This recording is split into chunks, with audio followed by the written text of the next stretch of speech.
What's up, YouTube? It's your girl Jessie. Today we're going to talk about owning a firearm in Canada, and how to apply, what the process is like, and if you want to get a hunter's license, what that process is like as well.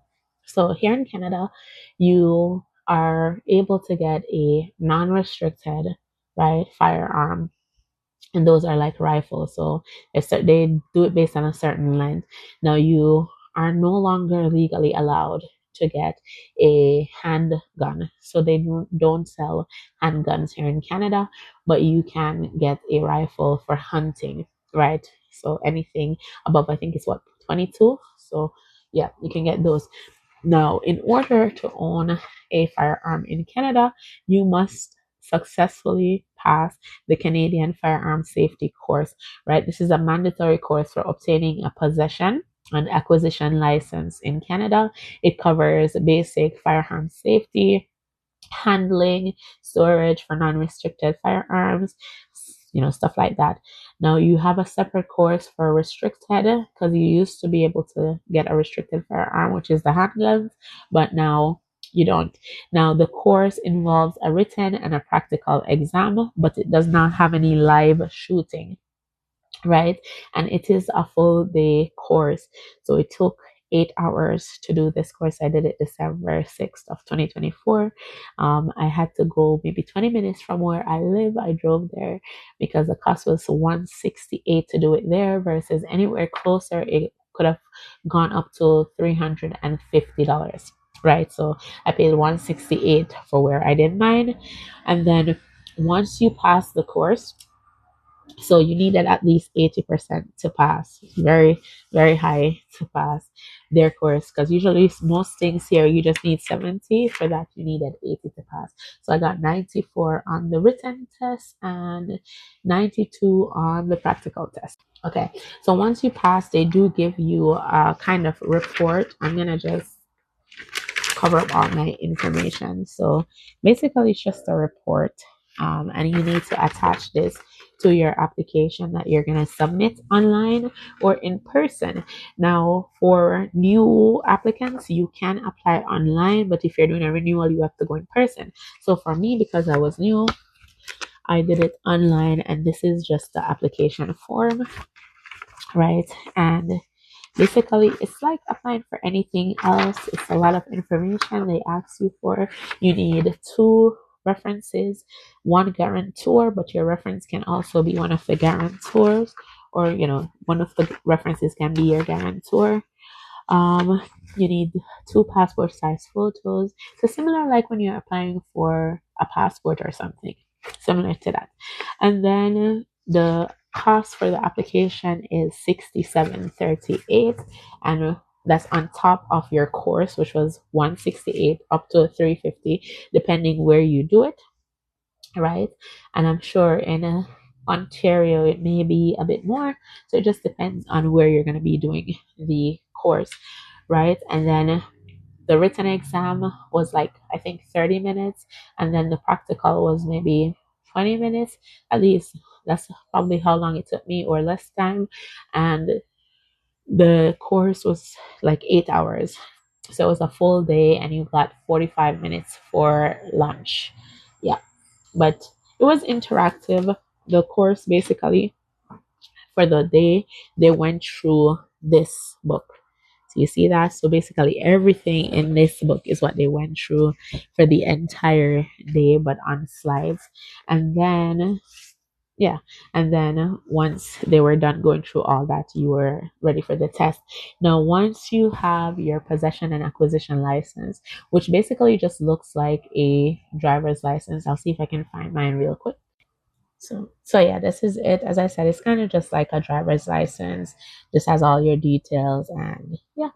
Okay, so once you have that, it's up to you if you want to go ahead and purchase a firearm, or if you want to wait. You don't have to rush to purchase one. You can just have the license, because you can use it at different ranges. You can go with friends to shoot, or if you have friends that hunt, you can go with them to hunt, just because you now have one. Now, in each province, they have different laws for hunting. So it is good to know what the laws for hunting in your province is. So for that, you need to do a hunter's education course and also get a hunter's license.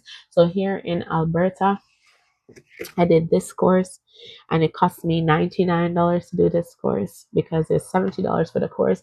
Then it was like $29 to get this book. And basically, it's all of this that you're studying for the course. And the test is 1 hour, I think, in 30 minutes. It was a lot of questions, a lot of questions. Once you pass that successfully, you get a certificate proving that you've done the course and you've successfully passed. And then once you have that, they also give you a hunter's education card. I'm just hiding my details because you don't need to know my information. Once you have your hunter's information card and everything, you can apply for a wildlife identification number. And then if you want the card, it's $30. If you don't want the card, it's $15 just to have it online. So you'll have those, and then you have different licenses for the different things that you're hunting too. So depending on what you want to hunt, you'll need to get licensing for that or permits for that on top of having your hunter's education license.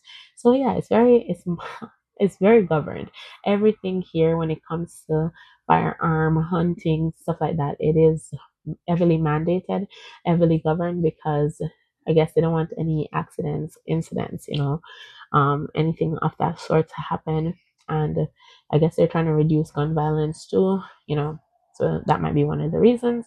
But yeah, that's really it. That's the process for getting these licenses. It's just paying your fees, and applying and going to do whatever course that you need to do. So if you're looking at, you can also do the hunter's education course in person, I'm sure, but I did mine online. So, just take a couple hours to do it online.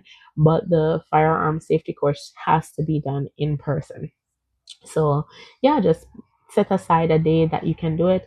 They do allow you to do it on weekends as well. So if you work during the week and you only have weekends available, that's not a problem. You can find a course that is on weekends, and you just need to search wherever you live, Canadian or PAL training course near me. If you look that up, it'll be able to tell you, the different offers or suppliers of that course in your vicinity, and then you can pick one from there.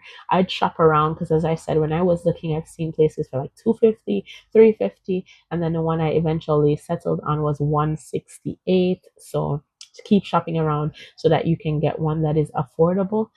And then once you've done all of that, it's up to you if you want to go purchase a firearm. Firearms are not cheap. And of course, there's maintenance that is involved with them because you'd have to get, I guess, cleaning supplies for them.